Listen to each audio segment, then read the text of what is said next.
The movie opens in 1960 in Houston, where young George and his family move into a new home that's in dire need of repair. It doesn't even have electricity yet. One evening, their mother divides a single hamburger into 4 pieces for her children. Starving, George is eager to eat his share immediately, but his sister Mary insists they pray first. Reluctantly, George waits. After the prayer, he gulps down his piece in one bite. I'm so hungry, I could eat this table. Noticing her brother's lingering hunger, Mary kindly offers him half of her portion, always seeing the best in him. That night, their mother sternly tells George that he cannot afford to be held back another year in school. It would be too hard to catch up. She pleads with him to avoid fights at school. The following day at school, George is met with stares due to his appearance. In class, he attempts to answer a question, but the teacher dismisses him because of his dirty clothes, choosing instead to call on a student with shiny shoes. Jason, take us away. During lunch, George sits alone, devoid of food, while his classmates eat. One of them taunts him for not being able to afford even a piece of bread and begins to treat him like a dog. How about this nasty skin? You want it? Go get it. Enraged, George punches the boy in the face. As the teacher arrives, he runs away. Anger was my answer to everything, and I couldn't stop myself from fighting.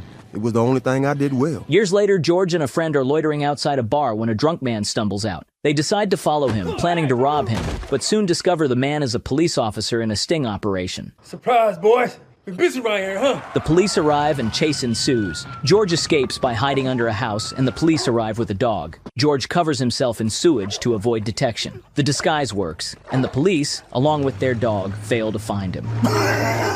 On his way home, George notices an advertisement for Job Corps on a TV in a store window. The ad promises free food and drinks to those who have left school. Job Corps offers vocational training to help juveniles secure employment and even pays its students. Excited, George shares the news with his mother, telling her he wants to join. She supports his decision, affirming that he has more potential than he realizes. You want to do this job, Cole? Yes.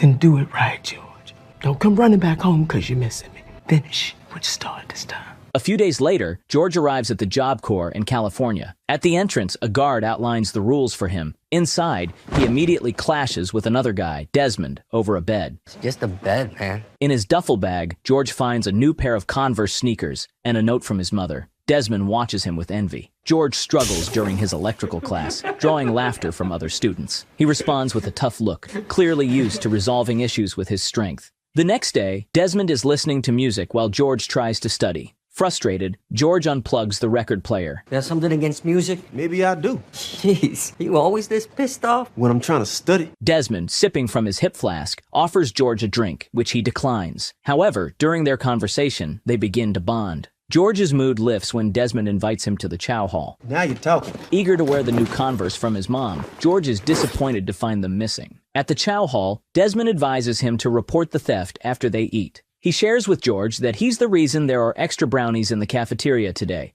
Thanks to his knack for numbers, Desmond got a job in cafeteria. He tweaked the weekly order sheets, swapping out beans for more brownies. And under my new cost-cutting plans, we got a whole lot more brownies. And a whole lot of less gas.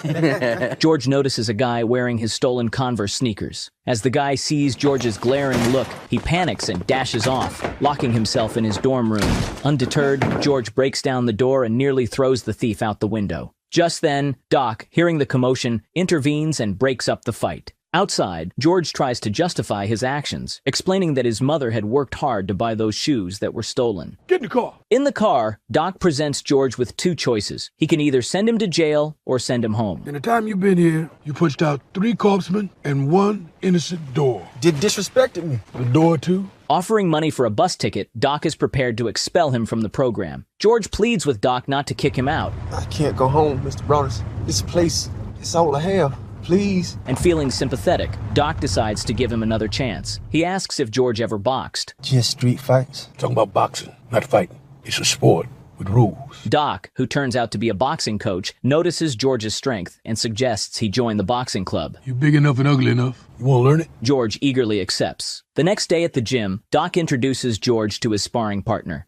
George reacts poorly to his opponent's jokes, showing aggression, but Doc reminds him that they're not here to kill each other. George enters the ring. Meanwhile, being good with numbers, Desmond offers spectators to make their bets. When the sparring begins, George tries to hit hard, but his lack of technique makes him an easy target. Be still! And he is quickly knocked down, drawing laughter from the onlookers. Humiliated, George storms out and punches a heavy bag so hard that it falls, silencing everyone instantly. In the locker room, Doc calms George down, explaining that 6 months earlier, his opponent was as inexperienced as George is now. Doc assures him that with proper training, he can reach the same level. Frustrated, George mentions the laughter from the other guys, but Doc insists that he must ignore the opinions of others and focus on his training. Doc begins to train George rigorously, teaching him various boxing techniques and tactics. George finds footwork and coordination challenging, but Doc emphasizes that boxing is as much about strategic thinking as it is about physical skill. One day, George calls home, and the conversation goes well until he mentions he's learning to box. His mother expresses her disapproval of fighting. No, I'm not fighting. Then what do you call it, George? It's boxing. It's a sport with rules. God knows I don't want you to be fighting. God, what's God got to do with anything, Mama? But their call is abruptly ended when George runs out of phone credit. Later, George faces the same opponent who previously knocked him down, but this time, the match is dramatically different. Within seconds, George knocks him out, leaving Doc impressed by his rapid improvement. George visits Doc in his office and learns that Doc was once a professional boxer who won his first 24 fights. Then what? Unfortunately, I had to trade one uniform for another. George shows him an article about Joe Frazier from a boxing magazine and declares his ambition to become the world champion. Doc, finding his eagerness endearing, advises him to temper his expectations and explains the extensive training required before competing at a professional level. When George inquires about the next Olympics, Doc informs him that although the Olympics are next year, he won't be ready to compete for another 5 years. 5 years? I'll be an old man. You got a punch like I've never seen. But even if you train harder than any man has ever trained, there is no way that you can make it to the Olympics next year. The scene shifts to the following summer. George, now 19 and having trained for only 1 year, faces a more experienced Soviet boxer. Commentators doubt his chances, but his family watches proudly from home, their eyes glued to the TV. Everyone at the Job Corps rallies behind George, and even his mother, despite her reservations about the violence, joins her children in front of the television. George delivers several decisive blows, winning the gold medal effortlessly. His victory brings mixed emotions for his mother, who struggles with the violence of the sport, while George, ecstatic, hoists the American flag. His siblings watch in awe, hardly believing that their brother has won his first Olympic gold medal at such a young age. The day after his victory, George proudly wears his gold medal as he strolls through his neighborhood. He encounters a former accomplice who criticizes him for raising the American flag after his fight, contrasting it with the significant protest by other black athletes who stood with bowed heads on the podium. He accuses George of disrespecting their cause. Frustrated and hurt, George goes to his mother and vents to her, expressing his exhaustion with being labeled a sellout by those around him. She soothes him. Let me make you something to eat. Anything you want. I'm not hungry. Let the Lord take me now. I never thought I'd hear that from you. And bolstered by her support, George vows to win the championship belt to earn everyone's respect. You gonna keep fighting? You gonna get hurt. Didn't you watch me? They don't hurt me. I hurt them. At the airport, George spots a stunning girl reading a sports magazine featuring him on the cover. He approaches her, and they strike up a conversation. Her name is Paula. As her flight is announced, she rushes off. George tries his best to get her number. Your footwork is better than your pickup game, George. She tells him to write his phone number, leaving him slightly flustered. I'm the one supposed to be asking for yours. George, do I look like the kind of woman that stands around by the phone? He scribbles his number, and after she leaves, he mumbles to himself. No, ma'am, you do not. Back at the gym, Doc introduces George to his new team. Dick Sadler, his promoter, and Archie Moore, the former light heavyweight champion. The morning you wake up to fight for that championship, the air tastes different. The sun look different. And only 2 men on this whole earth matter, and you're one of them. As George embarks on his quest for the heavyweight title,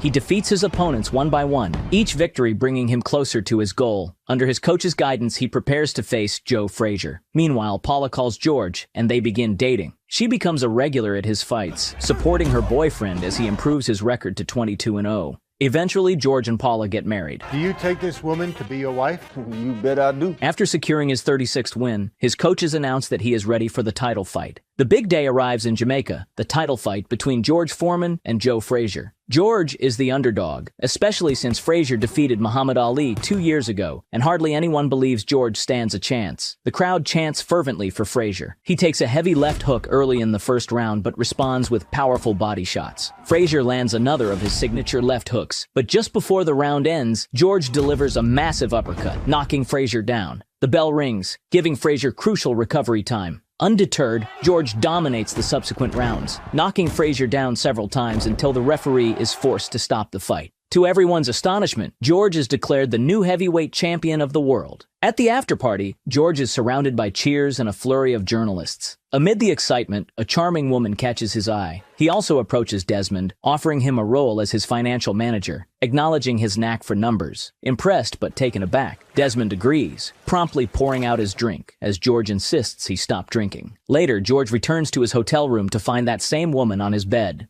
Despite his confusion, he lets her stay, and they share an intimate moment. However, the realization that he has cheated on his wife leaves George feeling deeply uncomfortable. The next morning, George watches an interview where Muhammad Ali mocks him, vowing to throw him back into the ghetto with one punch. George is infuriated by these words. A few months later, George hosts a family gathering at his luxurious mansion. He proudly shows his mother his collection of cars. Each car has its own personality. That's why you need 5 of them? 5. Where do you see my garage? He's delighted to see his daughter, but his interactions with his wife are noticeably distant. Just as they're about to eat, his mother reminds everyone to thank God for the food. God, I bought the food, Mama. During the meal, his sister Mary announces she's expecting a baby, and Desmond shares that he's invested all George's money into rock-solid stocks. Rock-solid stocks. I like the sound of that. Meanwhile, Paula steps away to answer a phone call, only to discover it's one of George's mistresses on the line. She confronts George about it. I was doing just fine before you came along. Oh, so you don't like this life now? I give you everything. I don't want everything. I want you. George can't even look her in the eyes. George then travels to the Democratic Republic of Congo to fight Muhammad Ali. In this country, Ali is revered as a hero, and almost everyone supports him. At the hotel, George encounters Ali entertaining a crowd of celebrities with a stand-up routine mocking George. Float like a butterfly, sting like a bee. His hands can't hit what his eyes can't see. Now you see me, now you don't. George thinks he will, but I know he won't. Claiming that the sports writers will regret underestimating him. When George approaches, the audience anticipates a response. George, we was just talking about a different fighter. But he chooses to walk away in silence, leaving Ali to continue captivating the spectators. Well, if he boxes how he does interviews, it's gonna be a short night. I feel sorry for Ali. Foreman could put him in the morgue. Due to Muhammad Ali's immense popularity in the country, the crowd chants the legendary phrase, Ali Bomaye, which means Ali, kill him. Despite this, commentators speculate that after Foreman's dominating performance against Frazier, Ali seems unlikely to stand a chance. As the fight begins, George takes control, landing several significant punches while Ali attempts to float like a butterfly and sting like a bee. Ali's continuous taunts and mockery only fuel George's anger. That's all you got, George? They told me you was bad, George. Let me see it. Throughout the fight, George aggressively pushes Ali against the ropes, delivering powerful punches. Ali demonstrates his defensive prowess, managing to counterattack periodically. However, George's aggressive style gradually drains his gas tank, visibly tiring him as the rounds progress, while Ali remains relatively fresh. During a break, while Dick and Archie urge George to keep up the pressure, Doc is visibly concerned by the advice, noticing George's increasing fatigue and slower movements.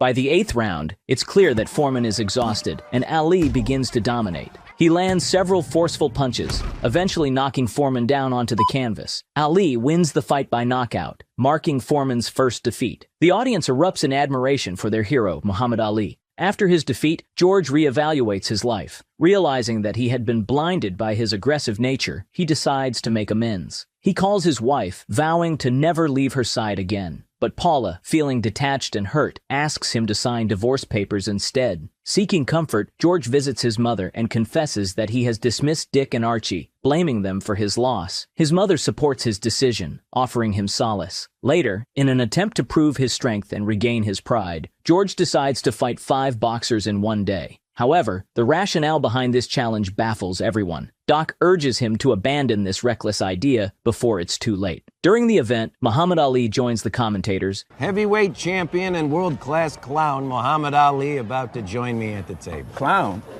Howard, don't get hurt now. And as the fight progresses, he captures the crowd's attention, who chant his name. Ali! Ali! Ali! Frustrated and seeking redemption, George challenges Ali to a rematch, sparking an argument between them. Despite the distractions and tensions, George completes his daunting challenge, defeating all 5 fighters and knocking out 3 of them, demonstrating his enduring strength and skill. After the fight, Doc confronts George in the dressing room, questioning what he hoped to gain from fighting 5 opponents in one day. Respect. He advises George to return to fighting opponents one at a time. Their conversation is abruptly interrupted by a message for George. Rushing to the hospital, George learns that his pregnant sister Mary has started bleeding and was urgently hospitalized. Well, you tell them whatever it costs. I'll pay for it. We need the best doctors. We already got the best doctors, George. The baby needs a miracle. We need to pray. As doctors work to save the baby, his family begins to pray. Overwhelmed, George steps outside to pray, asking God why he would choose his sister's baby when Mary is the kindest person he knows. He pleads with God to take his life instead, if a life must be taken. The next morning, George is awakened by his mother. They go to Mary's room and find her holding a healthy baby, a miracle that doctors cannot explain. Say hi to your nephew, Lil George. Little George. Yeah, Mama told me you prayed. Whatever you said to him, it worked. In the next scene, George struggles during a fight against Jimmy Young, ultimately losing by unanimous decision. In the dressing room, a coach criticizes George harshly, telling him he's lost his chance at a rematch with Muhammad Ali. Overwhelmed and suffering from heat stroke, George hears a voice. Who said that? Nobody said nothing, George. Who said that? He collapses, losing consciousness. When he wakes up, Doc informs him that they thought he was dead. I was. Jesus Christ is alive in me. He's alive in me. A few days later, George is baptized. Soon after, he speaks at a church, nervously telling the congregation how he found God. Spotting a girl in the audience who listens intently, he finds his calm. He declares his intention to dedicate his life to God and become a preacher, surprising and shocking Doc. Doc is skeptical of George's sudden change, suspecting it might be for show, and feels deeply upset about his decision. Remember when you told me that you traded in one uniform for another? That's what I'm doing. I had no say, George. My choice was made for me. So was mine. Next, George visits Muhammad Ali, while Ali continues to joke about him. I done come here to tell you that I found Jesus. You found Jesus. Congratulations, George. I did not know he was lost. George reveals that he was once so angry with Ali that he wanted to kill him, but now he's seeking forgiveness. Come on, man. You want a rematch. I know. Just come out and say it. All you got to do is fight Kenny Norton one more time, knock him out. Then I'll give you another shot at the title, and then we'll both get paid, huh? Praise Jesus. George reassures him that it's not a joke, and after a heartfelt conversation, they reconcile and eventually become friends. George then visits his ex-wife and children. He apologizes sincerely for his past behavior, hoping to make amends. During his next visit to the church, he approaches the girl he noticed before and strikes up a conversation. She finds it hard to believe that a former boxer like him could truly transform into a preacher. In response, George takes a microphone and steps outside the church to preach and inspire passersby to follow God. Although some mock him, he remains calm, showing his growth in handling anger. But the Lord changed my life. It wasn't the Lord who changed you. It was Jimmy Young. I seen him beat the hell out of you. The girl watches from a distance, impressed by his sincerity. Later during lunch, she apologizes for doubting him, explaining that his reputation had made her skeptical. Now, seeing his true intentions, she introduces herself as Mary, and they discover a mutual attraction. George drives her to an old abandoned church, sharing his dream of buying it to establish his own congregation. 7 years later, George's dream has come true. He preaches in his own church, supported by his wife, Mary, and their children. After a service, a woman approaches him with her grandson, asking George to train the boy who has fallen in with a bad crowd. Well, I'd sign up to train with Ali, but not the guy who lost to him. George declines, suggesting they find guidance in the Bible instead. A week later, while playing with his kids at home, George sees a news report that the boy was arrested for committing a crime. He feels a deep regret for not agreeing to train him. George discovers an old building ideal for his plans and instructs his financial manager to purchase it. We see Desmond is still struggling with drinking problems. They renovate the space, and within a few months, the gym is thriving with students. George hires several coaches and even dedicates a section of the gym as the Muhammad Ali study hall. However, a year after opening, during a class, the electricity suddenly goes out. The power company reveals that they have not received any payments. Worse, Desmond is nowhere to be found. Frantic, George visits the bank and learns that Desmond invested all his money in high-risk stocks, which have now tanked, leaving his investment account empty. He put them into solid stocks to set me up for life. No, these were all high-risk gambles. The bank threatens to repossess the property, including his mother's house. Enraged, George got the whole town looking for Desmond. Despite his anger, his mother urges him to forgive Desmond. George eventually finds Desmond in a bar trying to escape. George catches him up and nearly kills him. Realizing what he's doing, George forgives Desmond. To salvage his financial situation, George resorts to starring in a sauce commercial and selling merchandise. Despite these efforts, his wife Mary informs him that they are still far from resolving their financial crisis. As the bank begins to seize his property, George sinks into depression. He dusts off his old boxing gear, trying to reconnect with his past as a boxer. He confides in Mary that he has asked a friend to give the upcoming sermon in his place, feeling he can't preach on living rightly when he's lost everything. He wants to fight again, and Mary is against it. She's afraid his rage can come back. There's only two things I know how to do. That's box and preach. And preaching won't pay the bills. George seeks out Doc, asking him to train him once more. Doc is initially resistant, reminiscing about how heartbroken he was when George quit. He explains when Joe Louis tried to come back, Marciano almost killed him in the ring. Joe Louis tried to start at the top, but we'll start at the bottom. You're old. They'll call us a circus act. But not if we keep winning. However, George manages to reassure him by telling words that his coaches once told him. The air's gonna taste different. The sun, that's gonna look different. And only two men on this whole earth is gonna matter. And we'll be the both of them. Hearing this, Doc's eyes immediately light up. He says George need to lose weight first, and then they can start training. Motivated, George struggles into his old gym clothes. I think my gym clothes shrunk. He begins training with his son. Hey, George, take it easy, man. You're gonna have a heart attack. That's nasty, George.